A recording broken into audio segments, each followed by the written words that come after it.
ہمیں ایمان کے ساتھ شجاعت عطا کرے، ہمارے دلوں سے خوف نکل جائے، ہم کوئی بھی اپنے دل سے ڈر نہ لے کے جائیں۔ عزاداری ہمیں شجاعت سکھاتی ہے۔ جب جناب زینب کبریٰ اس حالت کے اندر عزاداری کر رہی ہیں، جب دربار یزید میں عزاداری نہیں رکی تو آج کیسے رک سکتی ہے؟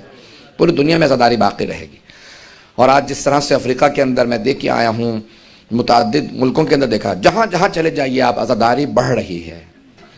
اور ان قریب جب آل سعود کا زوال آ جائے گا، اس کے بعد جتنی تیزی سے آگے بڑھے گی اتنا کوئی تصور بھی نہیں کر سکتا۔ آج ترکی میں، یورپ میں لوگ تصور نہیں کر سکتے۔ آپ جس بڑے بڑے جلوسوں کو اگر آپ دیکھیں تو آپ کو اندازہ ہو کہ لوگ کس عقیدت سے جناب سید الشہداء کی بارگاہ میں آتے ہیں۔ کوئی ایسا علاقہ نہیں ہے، کوئی کسی جگہ چلے جائیے آپ کہ جہاں لوگ عقیدت نہ رکھتے ہوں۔ میں پہلا پیغام یہی دینا چاہتا ہوں کہ ہر دل کے اندر جناب سید الشہداء کی محبت کے ساتھ شجاعت ہو۔ یہ جو آگے حالات خراب ہوں گے، اس میں ہمیں عزاداری کی حفاظت کرنا ہے، ہمیں آگے عزاداری کو آگے بڑھانا ہے۔ آپ عزادار ہیں کافی نہیں ہے، اپنے نسلوں کو عزادار بنانا ہے، یہ ضروری ہے۔ ضروری یہ ہے کہ عزاداری منتقل ہوتی رہے، پہلا جذبہ۔ دوسرا جو پیغام دینا چاہتا ہوں، اپنے صفوں میں اتحاد باقی رکھیں۔ اگر کسی سے اختلاف نظر بھی ہو تب بھی اتحاد کا باقی رکھنا یہ ایمان کی علامت ہے۔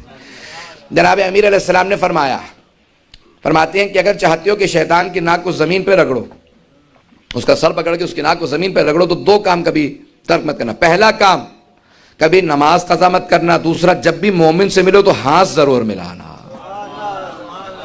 کہ شیطان سر پیٹنے لگتا ہے جب دیکھتا ہے کہ ایک مومن نے دوسرے سے ہاتھ ملایا ہے۔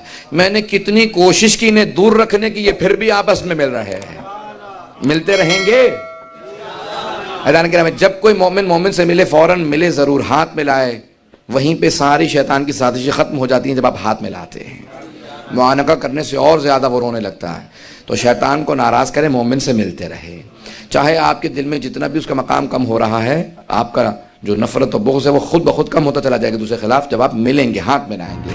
ملیں ضرور، سلام دعا ضرور لیں، چاہے جتنا مرضی اختلاف ہو، اپنے ملتے رہنا بہت ضروری ہے۔ میرا دوسرا پیغام ہے عزیزان کرام، اتحاد کے بعد جو آپ تیسرا کام کریں، آپ جتنا ہو سکے اپنے امام بارگاہوں سے پورے سال وابستہ رہیں۔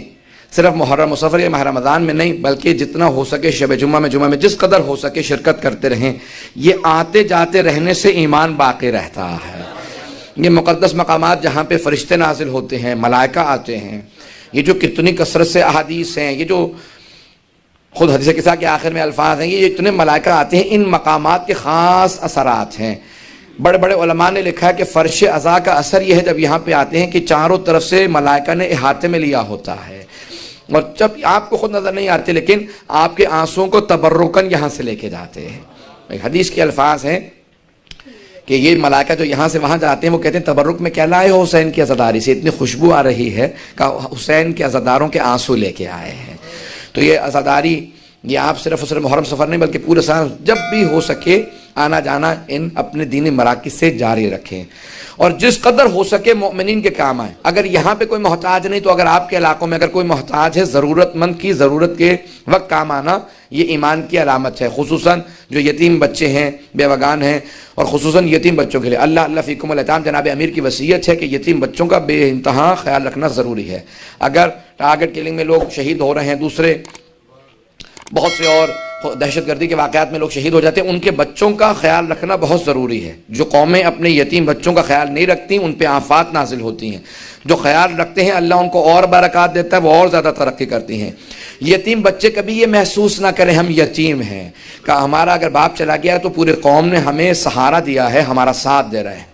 کوئی یتیم بچہ یتیم اپنے آپ کو محسوس نہ کرے۔ یہ پیغام میں دینا اپنی ذمہ داری سمجھتا تھا، میں نے اس کو